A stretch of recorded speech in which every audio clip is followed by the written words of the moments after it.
The government team would like to present its argument on this motion. To reiterate, this help would incentivize individuals to take up fields of study typically dominated by the opposite gender. To start off, to caveat this argument, the government team understands that the word term incentivize here does not necessarily force women or men to go into fields of study of their dominated by opposite gender. And the fields of study here refer to academic studies done into specific understanding and sciences. To start first on its first major argument, the government would propose that the economic potential generated by allowing women to enter fields or incentivize them to enter fields of studies typically dominated by men would be perhaps the most tangible and the most realistic point for the House to incentivize us. This creates a sustainability for the country as a whole to have more workforce, more minds, more, I suppose, great matter into the fields of study. It was essentially create more venue for economic development and prosperity. And the government team does not see, only sees that the nation would benefit, would be at a disadvantage if the nation loses out on its female demographic. The second major argument that the government team would like to elaborate on is that academia as a whole would benefit from a non-gender perspective.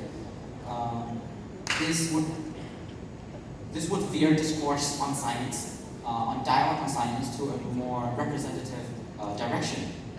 We see this in politics as well, where it has been a traditionally dominated field of study for men, and this has created a certain bias to favor more men into politics and create this kind of male-centric versions of looking at politics and how the political institutions work.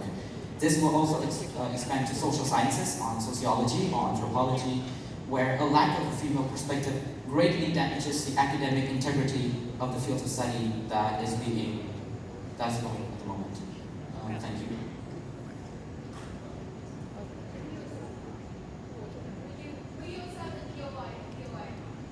Is this allowed? Yes, I shall.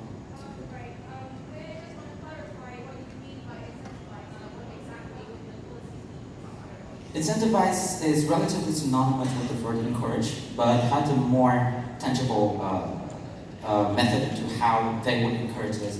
Incentivize, there's economic incentivization, which is essentially giving money to the individual or the actors to do something that we are trying to encourage them to do. So one supposed most tangible understanding example of incentivization would be monetary grants for women to enter fields of study dominated by men, perhaps grant scholarships for women who are trying to get into fields typically dominated by men in politics or STEM or social sciences. This is the government's understanding of the term incentivize.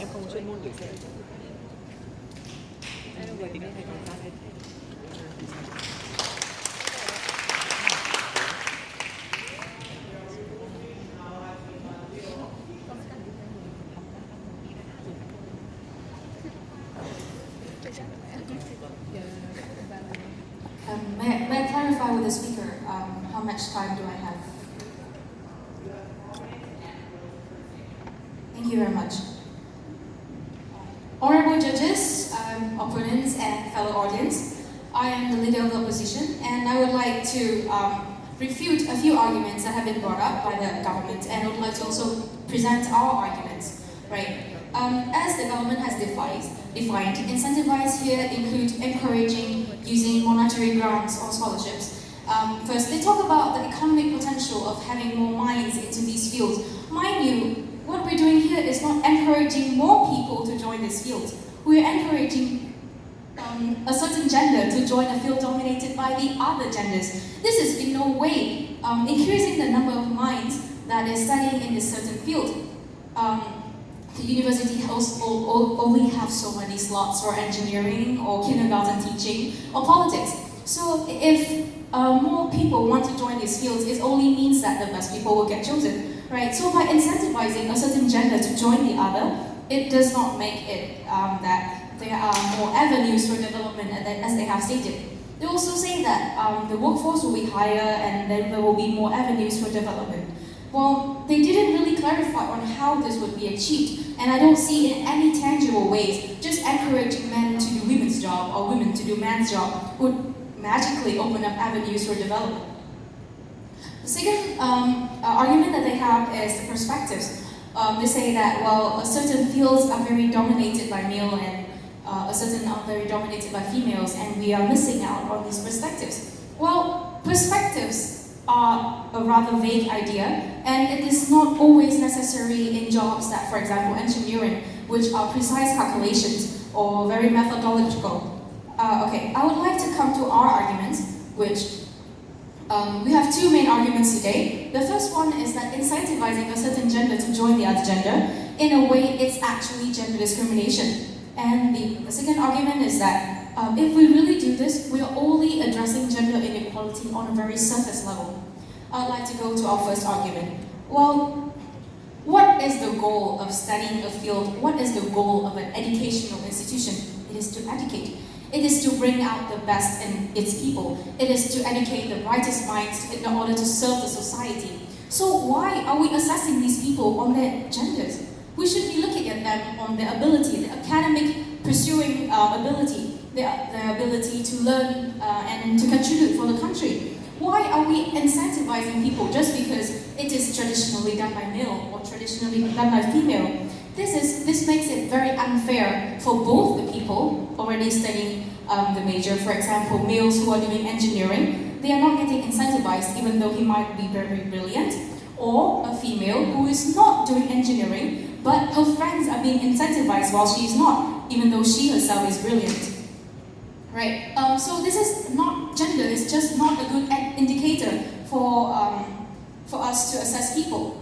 Right? And well, we suggest that we should incentivize people who show extremely strong ability in their chosen fields. The normal way that we're doing scholarships right now, we're awarding scholarships to people with ability, with high academic standards. Our second argument is that it only addressed the problem on a very surface level. Indeed, if we now incentivize females to join engineering, her male engineering peers will start to look down on her, saying, you are only here because you're incentivized to do this. And it is very unfair for the already very competent females. Now she will be looked down on, even though she has no reason to be looked down on like this. And they will still be discriminated even though they are admitted for the course, even though they are encouraged by the government. They are going to be discriminated by their peers and their professors. My member of the opposition will explain more on these points. Thank you very much.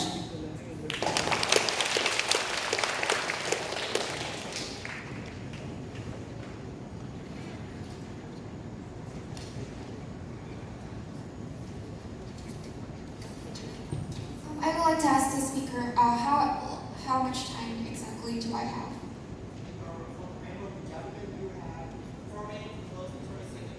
Yes, okay, thank you. Expanding on my Prime Minister's arguments and in response to the leader of the opposition team, I would like to first review a few expand on my Prime Minister's points. So firstly, by incentivizing individuals to participate more actively in fields of study, we are encouraging, for instance, in politics, we are encouraging a more diverse, and we're creating better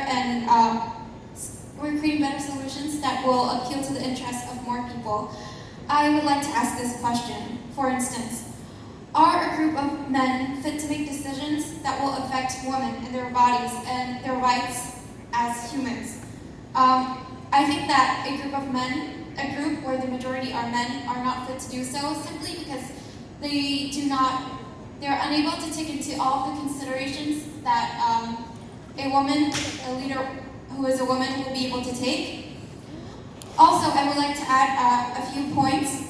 By incentivizing individuals to take up fields of study typically dominated by the opposite gender, we are creating a better, safer, and a less discriminatory work environment. The leader of the opposition mentioned earlier that by doing so, we might lead it might lead to more women being discriminated because they will say, oh, you're here because you were a token acceptance. You are not here based on merit. But in fact, the situation, the work environment right now, there exists discrimination against women. That sort of discrimination already exists. By encouraging more women to come to fields like STEM, we are allowing more women to have the opportunity to lead, more women to have the opportunity to change the different discriminations, change the different things and stereotypes that are associated to different genders in a particular field. There has been research that shows, conducted into the different workings of Silicon Valley, and it has been shown that women are seriously discriminated in the world of tech. Why? Because there are so few women in the world of tech that they're unable to become leaders. There's an insufficient number of leaders in the field that will create an environment that will raise their hand and say, oh, I want to make this workplace better, safer, make women more comfortable in our company.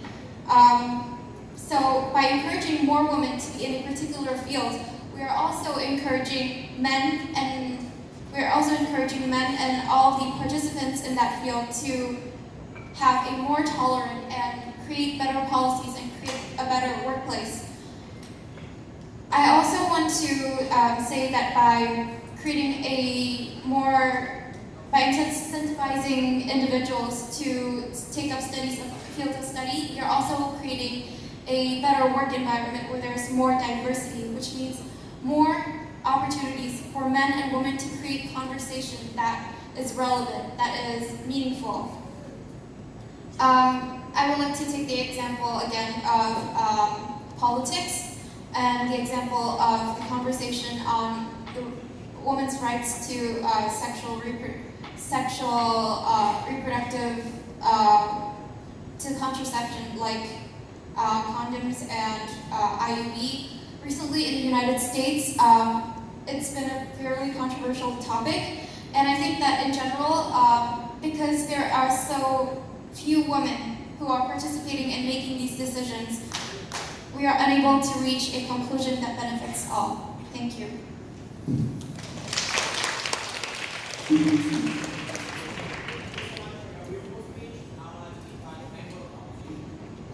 May I ask how many minutes do I have? Thank you. So can I start? So as a member of the opposition team, firstly, I'd like to rebut some of the arguments that made from the leaders team.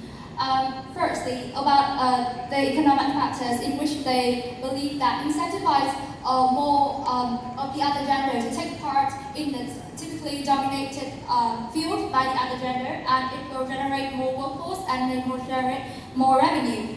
And we believe that are they trying to compromise the quantity versus the quality of that workforce? Whether in a field, whether there might be the same ratio between men and women, doesn't mean that it will be more beneficial compared to another field that has a more appropriate ratio instead of just a stable one. And secondly, the member of the government team also mentioned about incentivize them will encourage a more diverse and appeal to a higher number of people when she takes the case of politics. And we believe that in the motion it mentions about the fields of study instead of the workplace. So that might be not appropriate in this debate. And also, they mentions about having more women in the workplace, and we only incentivize them. That doesn't mean that in the future, in the workplace, they will actually become more efficient workers compared to the counterparts. Now I'd like to move on to the arguments from our team. Firstly, we believe that incentivize them will further create gender discrimination. They mentioned about we might provide scholarships, like incentives to students with merits. But however, what is the goal of education?